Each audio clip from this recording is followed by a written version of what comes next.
تصحیح متن فسانہ عجائب کو 19ویں صدی میں بہت مقبولیت ملی۔ اس مقبولیت کے سبب سرور کی زندگی میں ہی یہ کئی بار زیور اقتباس سے آراستہ ہوئی اور ہر بار سرور نے اس میں تصحیح کی۔ کہا جاتا ہے کہ سرور نے اس کے متن میں 18 بار تبدیلی کی اور ہر سست فکرے کو چست کیا۔ ظاہر ہے جب کوئی مصنف کسی متن پر اس قدر محنت کرے گا تو اغلاط کے امکانات کم ہوں گے اور متن خوب سے خوب تر ہوتا چلا جائے گا۔ تصحیح متن پر بات ہو رہی تھی، تو اگر ہم دیکھیں کہ سرور نے جب بھی فسانہ عجائب کا نیا آڈیشن شائع ہوتا تھا تو سرور اس میں تبدیلیاں کرتے تھے، یعنی اس کو دوبارہ صحیح کر کے شائع کرواتے تھے۔ تو اس طرح انہوں نے اس پر بہت زیادہ محنت کی اور اس کو بہت اچھی حالت میں پیش کیا۔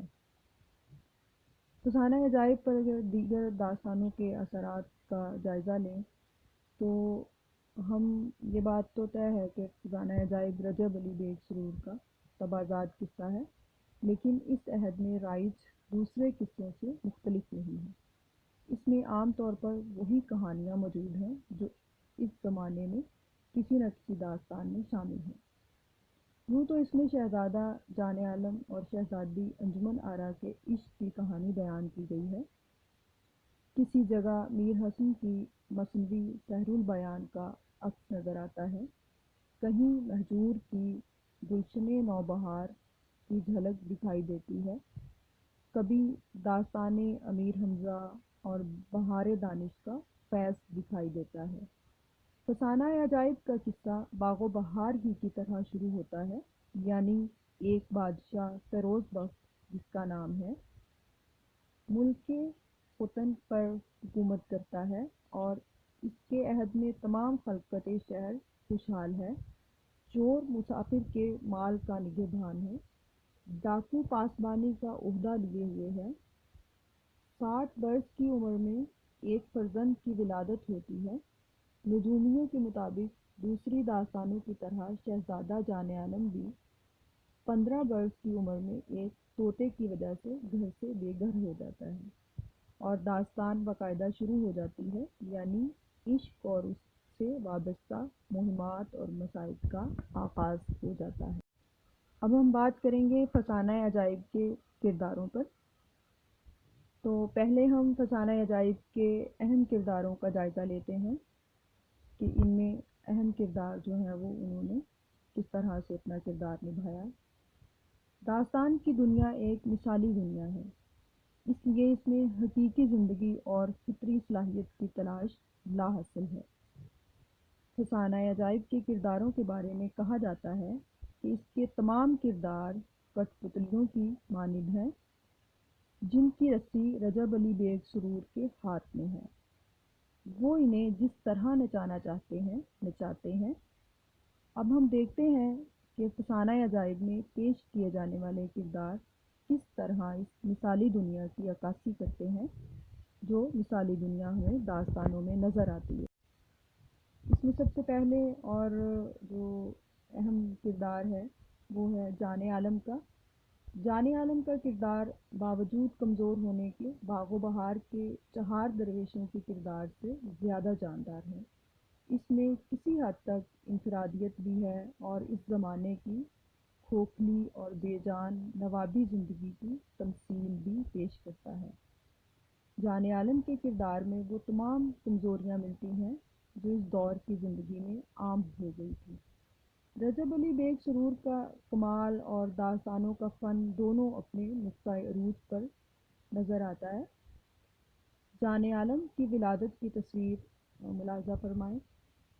گہرے آبدار در شاہ ہوا، صدف بطن بانوئے خاجستہ اعتبار سے پیدا ہوا، چھوٹا بڑا اس کا شیدا ہوا، اس روح افزا کا فیروز بخت نے جان عالم نام رکھ شب و روز پرورش سے کام رکھا۔ اس کے بعد مخصوص روایتی انداز میں اس کے حسن و جمال کا ذکر کرتے ہیں اور یہ روایتی ذکر نہ صرف فسانہ عجائب بلکہ اردو کی تمام داستانوں میں ملتا ہے۔ سرور نے جان عالم کے کمالات اور علم و فضل کا ذکر بھی بڑے اختصار سے کیا ہے۔ لکھتے ہیں، تحصیل علم و فضل میں شہرہ آفاق ہوا، جتنے فن سپہ گری ہیں ان کا مشتاق ہوا، جمیع علوم اور ہر فن میں طاق ہوا۔ شہزادہ جان عالم حسین، خوبرو اور دلیر نوجوان ہے، لیکن مہمات میں سر آنے کا وقت آتا ہے تو ایسا لگتا ہے کہ جان عالم بیساکھیوں پر چلنے والا ایک شخص ہے۔ جان عالم شاید کوئی مہم سر نہ کر پاتا اگر اسے موقع پر غیبی امداد نہ ملتی۔ جادوگروں کے جال میں پھنس کر وہ بالکل نا امید ہو جاتا ہے اور اپنی رہائی کے سلسلے میں کچھ بھی نہیں کرتا۔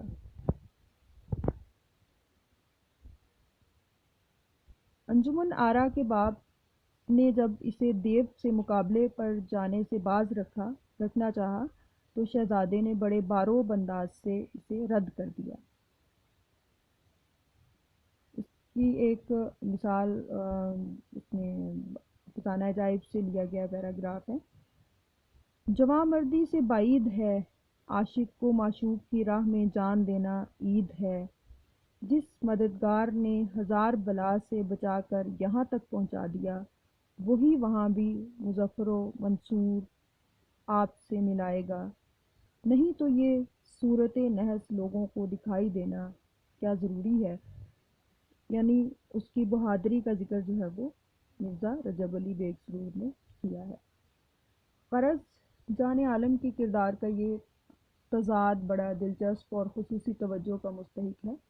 یہ ایک مثالی شہزادے اور اس وقت کے حقیقی حکمران طبقے کے کردار کا تضاد ہے۔ جان عالم کے گفتار میں شان و شوکت، رعب و دبدبہ ضرور ہے، لیکن اس کے کردار میں ان اوصاف کا فقدان ہے اور نتیجہ کے طور پر وہ صرف میدان عشق کا مرد دکھائی دیتا ہے۔ اس کے بعد جو اس کا اہم کردار ہے وہ ہے انجمن آرا کا۔ انجمن آرا کے کردار میں سوائے اس کی کوئی خصوصیت نہیں کہ وہ فسانے کی ہیروئن ہے۔ جان عالم کو اس سے نادیدہ محبت ہوتی ہے، اپنے والدین، اپنی مالکہ، ماہ طلعت، گھر بار، عیش و آرام، ملک، دوست چھوڑ کر نکل کھڑا ہوتا ہے۔ یہ عجیب بات ہے کہ سرور انجمن آرا کے متعلق جملے صرف طوطے کی زبان میں کہلواتے ہیں۔ لکھتے ہیں، کہاں میری زبان میں طاقت جو شمع مذکور، شکل و شمائل اس کی زہرہ جبیں، فخر بلقان، لندن و چین کا سناؤں۔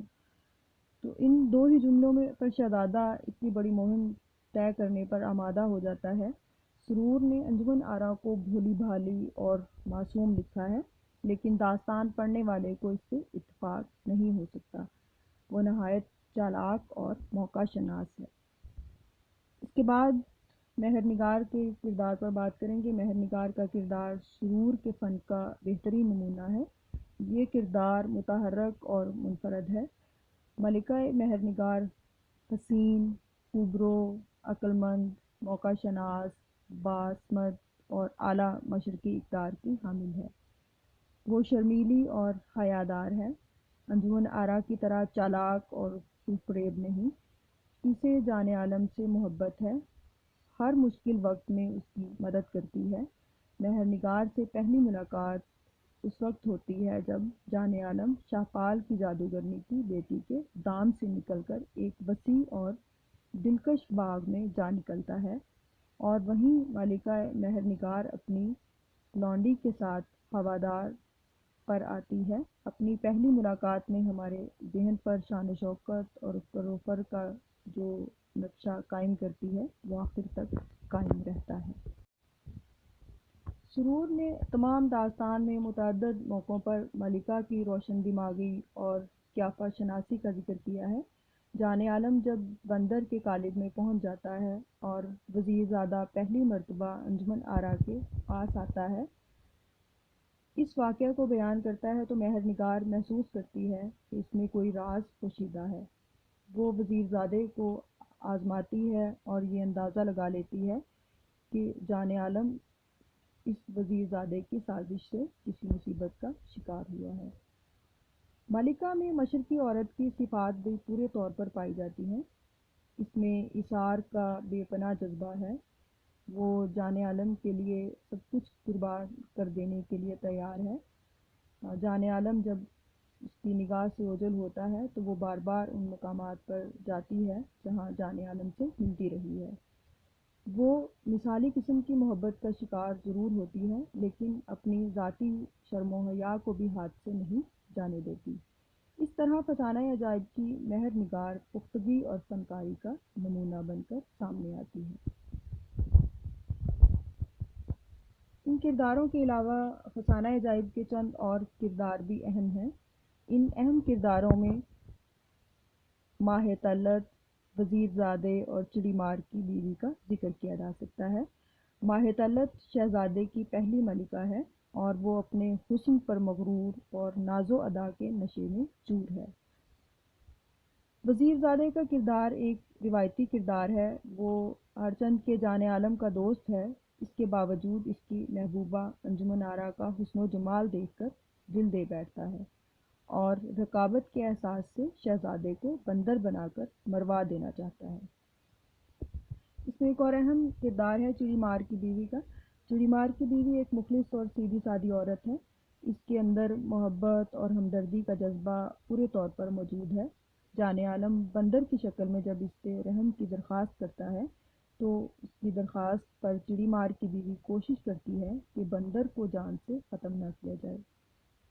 اس کے علاوہ فسانہ عجائب میں دو غیر انسانی کردار بھی قابل ذکر ہیں۔ ایک تو وہ پرندہ یعنی طوطا جس نے جان عالم کو انجمن آرا کا پتہ دیا تھا، اور دوسرا وہ بندر جس میں جان عالم کی روح بند ہے۔ یہ دونوں انسانی کرداروں کے مقابلے میں زیادہ ہوش مند اور سمجھدار معلوم ہوتے ہیں۔ یہ دور اندیش اور موقع شناس معلوم ہوتے ہیں۔